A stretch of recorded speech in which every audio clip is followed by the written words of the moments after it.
지난해 미국인 기대 수명이 1996년 이후 25년 만에 최저 수준으로 하락한 것으로 나타났습니다.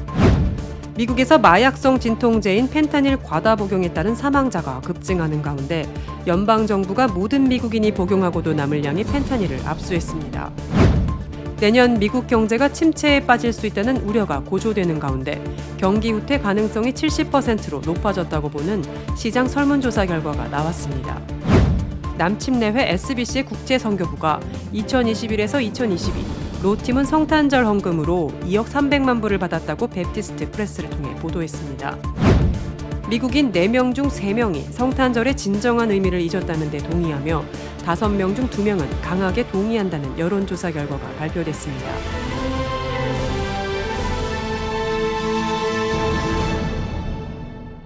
첫 번째 소식입니다. 지난해 미국인 기대 수명이 1996년 이후 25년 만에 최저 수준으로 하락한 것으로 나타났습니다. 연합뉴스는 월스트리트저널과 미 질병통제예방센터를 인용해 지난해 미국인의 기대 수명이 76.4세로 전년의 77세보다 0.6세 짧아졌다고 보도했습니다. 여성 기대 수명은 2020년 79.7세에서 지난해 79.3세로 단축됐고 남성의 기대 수명은 74.2세에서 73.5세로 줄었습니다. 월스트리트저널은 미국인의 기대 수명은 수십 년간 상승 추세였지만 2020년 신종 코로나 바이러스 감염증 사태를 계기로 하락세로 전환됐고 1996년 이후 최저 수준으로 떨어졌다고 전했습니다. 마약 오남용 등 다른 원인도 사망자 수를 늘린 원인이 될 수 있지만 기대 수명 단축에는 코로나19의 영향이 적지 않았다는 것을 보여주는 수치라는 설명입니다. CDC는 지난해 각종 마약 오남용으로 인한 사망자 수가 전년보다 16% 증가한 10만 6,700명으로 집계됐다고 밝혔습니다. 특히 마약성 진통제인 오피오이드와 헤로인 등 기존 마약보다 값싼 마약이 확산하면서 오남용으로 인한 사망자가 늘어났다고 설명합니다. 한편 미국에서 가장 흔한 사망 원인은 여전히 심장병인 것으로 조사됐습니다. 두 번째로 흔한 사망 원인으로는 암이 꼽혔습니다.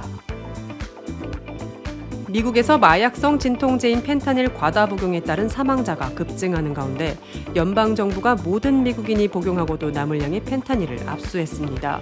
한국일보에 따르면 연방마약단속국 DEA는 올해 펜타닐 알약 5,060만 정과 펜타닐 가루 10,000파운드 등 3억 7,900만 회분을 압수했다고 밝혔습니다. 앤 밀그램 DEA 국장은 미국 인구 전체를 죽일 수 있는 양이라고 설명했습니다. 펜타닐은 DEA가 미국이 직면한 가장 치명적인 마약으로 규정한 약입니다.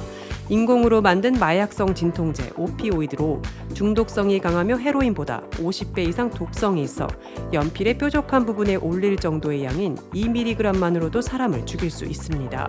워싱턴 포스트에 따르면 불법 펜타닐은 이제 18세에서 49세 미국인의 사망 원인 1위입니다. 지난해 10만 7,622명이 약물 과다 복용으로 숨졌는데 이 가운데 3분의 2가 펜타닐이 원인이었습니다. 펜타닐로 사망한 미국인은 2019년 대비 94%나 증가해 교통사고나 총기 폭력, 자살로 숨진 이들보다 많았습니다. DEA는 멕시코의 마약 범죄 조직인 시날로아와 CJNG 카르텔이 미국에 유통되는 펜타닐의 주요 공급자라고 판단해 이들 조직 소탕에 역량을 집중하고 있습니다. 내년 미국 경제가 침체에 빠질 수 있다는 우려가 고조되는 가운데 경기 후퇴 가능성이 70%로 높아졌다고 보는 시장 설문조사 결과가 나왔습니다. 한국일보는 블룸버그 통신을 인용해 12일에서 16일 이코노미스트 38명을 대상으로 한 원래 조사 결과 내년 미국 경기 후퇴 확률이 70%로 11월 조사의 65%보다 올랐다고 보도했습니다.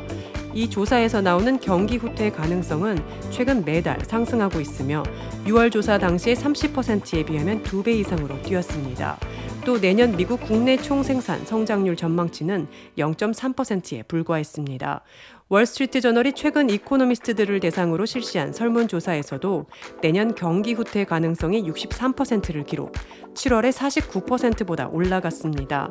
월스트리트저널 조사에서 경기 후퇴 가능성이 50%를 넘긴 것은 2020년 7월 이후 처음입니다.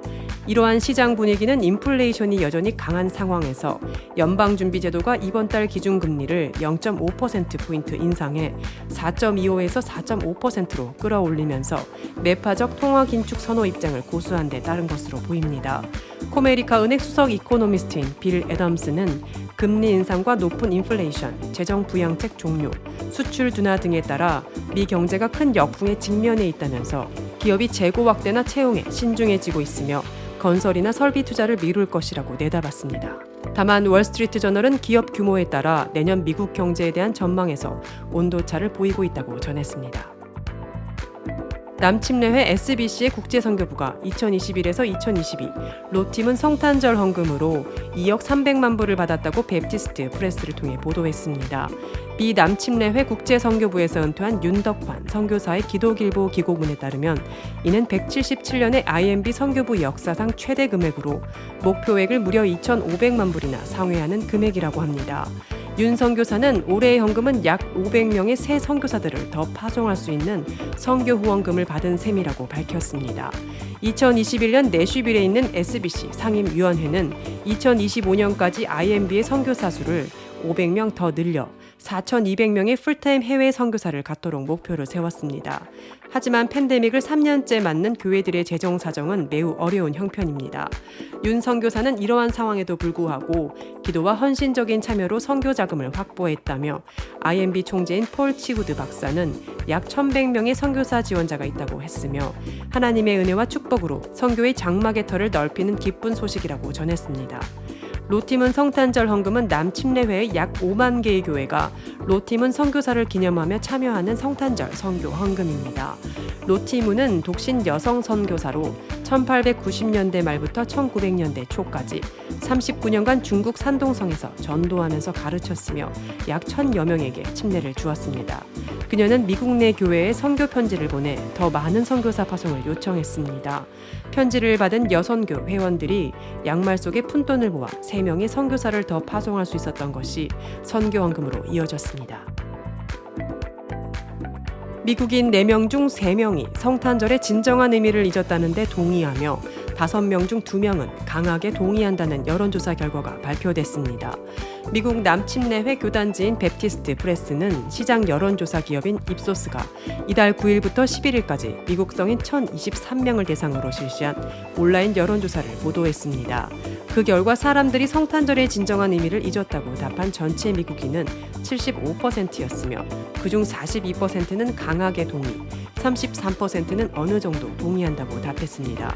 특히 기독교인은 84%로 이 의견에 가장 많이 동의했으며 절반은 강력하게 동의했습니다. 종교가 없는 미국인들도 5명 중 3명이 의견을 같이 했습니다. 또 미국인의 과반수 54%는 성탄절 음악 중에 가장 듣기 싫은 노래 제목을 댈 수 있다고 답했습니다. 듣기에 짜증나거나 과장된 성탄절 노래 1위는 머라이어 캐리의 All I Want for Christmas가 꼽혔습니다.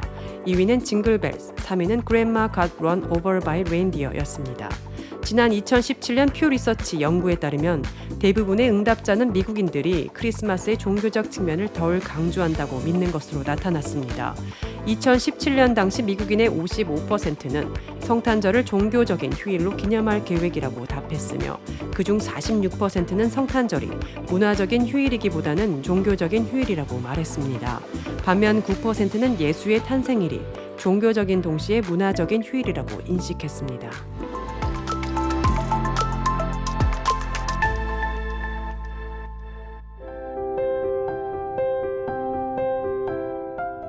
세상을 밝히는 크리스천 소식입니다. 올해 초등학교 입학하는 동수입니다. 선물 박스 보고 너무 기쁘고 행복했어요. 선물 주신 학용품으로 열심히 공부할게요. 사남매 부모로서 아이들이 원하는 걸 다 해주지 못해 늘 안타까운데 책가방을 선물을 해주셔서 너무 감사합니다.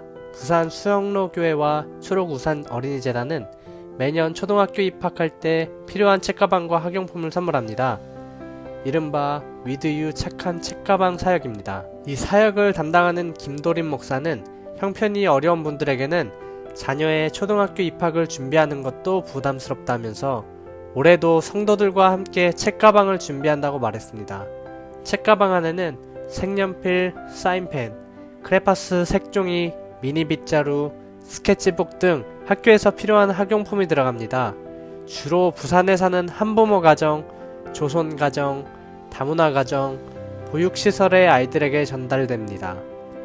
지난해 자녀와 함께 책가방을 준비했던 안인희 집사는 자녀들이 다 커서 오랜만에 입학 가방을 준비했는데 내가 다시 입학하는 것처럼 새로운 친구와 선생님을 만나는 것처럼 설렜다고 사역에 참여한 보람을 전했습니다.